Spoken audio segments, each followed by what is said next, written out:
Hi everyone, in today's video I will show you advanced features of the switch statement in PowerShell.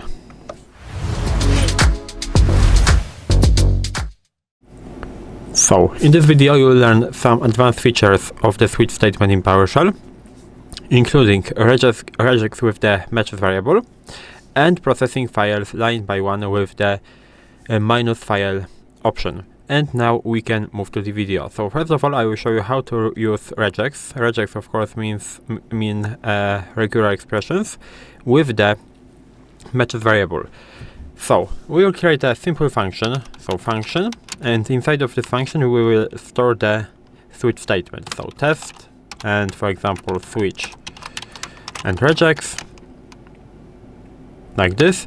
And now we will create a variable. So we will create a variable text, which will store, for example, user that will equal to John, and after the comma, the age that will equal to 25. Now, that's fine, and now we can move to the switch statement. So we will use the switch statement with the regex option, of course, and we will pass to the switch statement our variable. And now we will check two things. First of all, we will check the user. We will check something like this. So, of course, the quotes, and inside of this quotes we will check. We need to have the user. Now we need to have a space. So we will check for a space. We can do it by doing backslash s and plus. And now inside of quotes, I mean parentheses, we have to specify backslash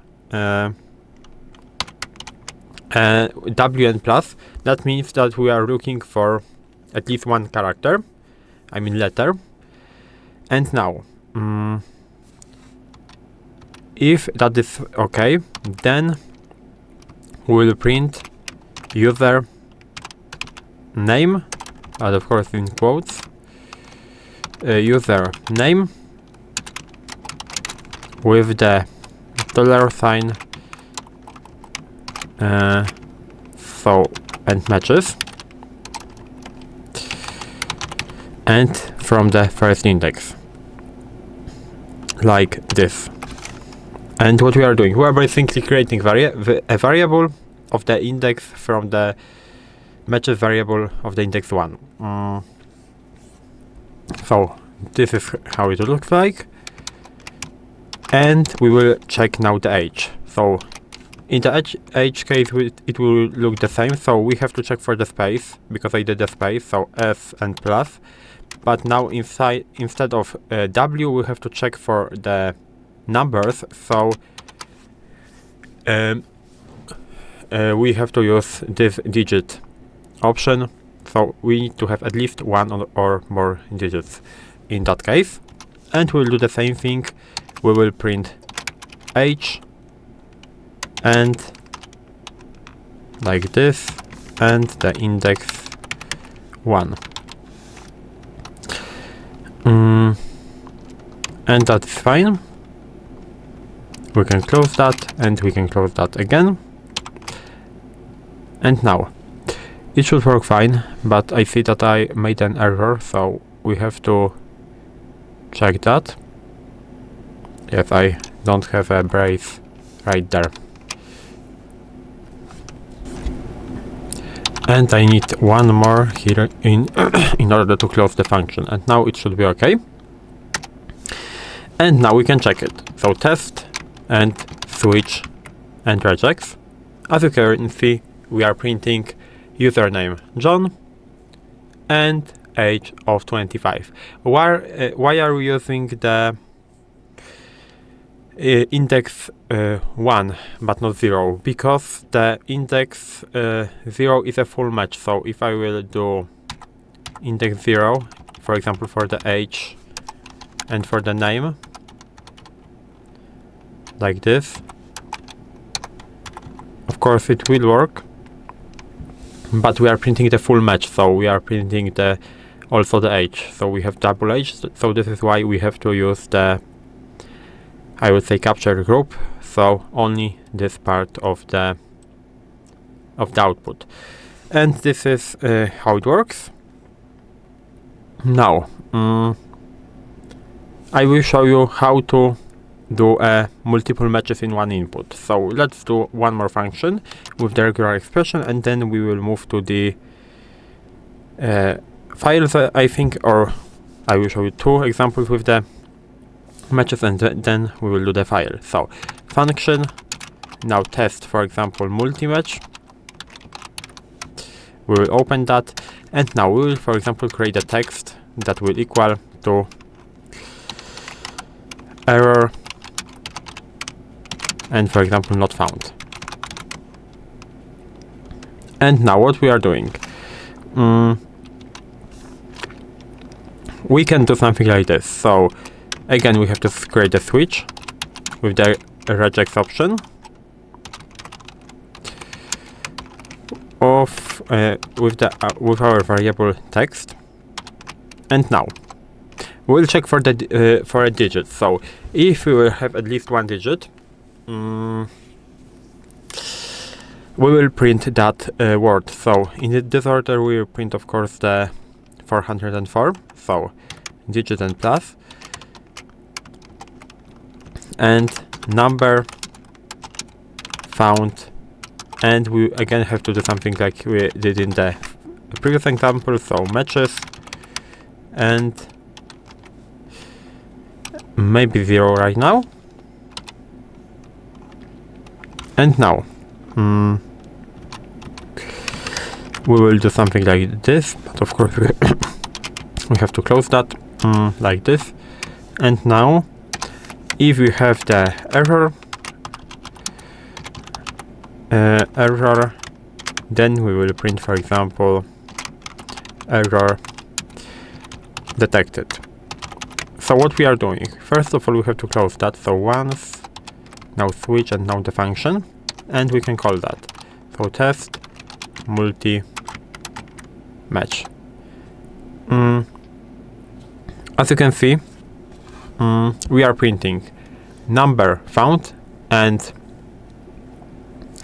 the 404, and error detected because we have the error in our text variable. And now this is how it works. And you can ask why we are using matches 0 right there, but in the previous examples we used matches 1 in order to make it work. This is why, I mean, this is because of this parenthesis right here. We use the parenthesis, so the matches 0 was the whole user and John, and we had to use the matches 1 to just print a specific match. In that case, we are using just digits and plus without the parenthesis, I mean, yes, and this is why we are getting the only output with our number. So this is this is how it works. And now we can use a break to stop matching. So we can do something like this. This is a last example with the regex, and we can do function, and for example test and break and switch. And now we can create a test equals, for example, error and 404, and now we can do switch regex of the text variable, and now again we will look for the digits, and we will print number found. We will break if we have the number. In the other case we will print the, I mean, not in the other case, but we will also do the switch statement for the error. So error detected, and like this. We can now do the test and break switch. As you can see, we are printing only number found. Why? Because this break stops further pattern checks. So we are not checking for the error case, because this is the first one, the switch statement, and we are checking this one first, and we cannot check the second because we are breaking here. So this is some examples with regex. Now we can move to the processing files.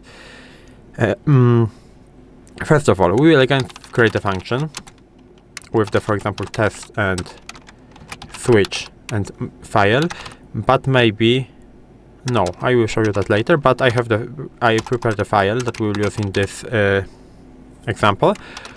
But now we will use switch, now we will use file, now only file, later we will add one more option, and we will check for the log.txt. And now we will check for the error,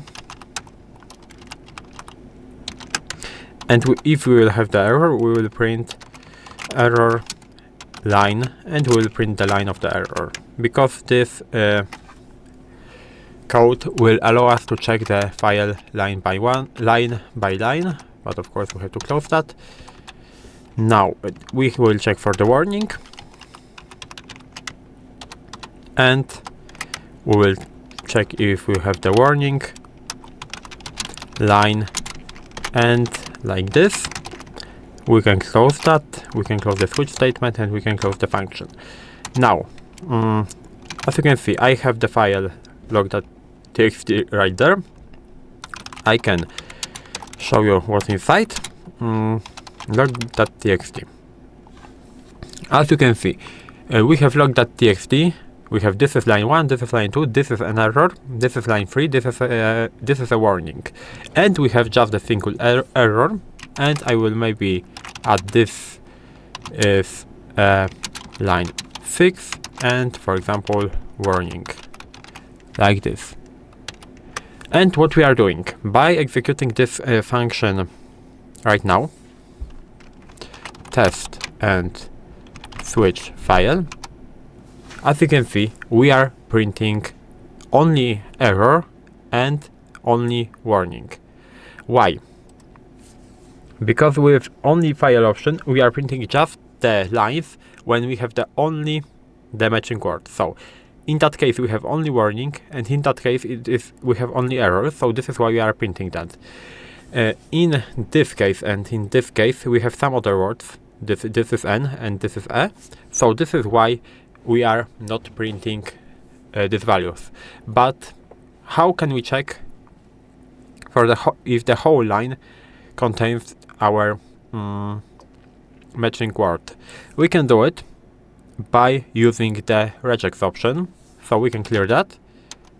I will not write this function again, I will just edit it, and I will add the regex next to the file. So regex, and it will allow me to print all of the matches but like this. And now, as you can see, we are printing everything. So we are printing error line, this is an error, warning line, this is a warning, error line, error, and warning line, warning. So this is how you can do it, and this is how you can analyze a file with the switch statement, with the minus file option, and if you want to also use the minus regex option. So that's all in this video. That are the advanced features that you can use with the switch statement in PowerShell. If you found this video helpful, please leave a like, subscribe to the channel, and I hope to see you in the next videos.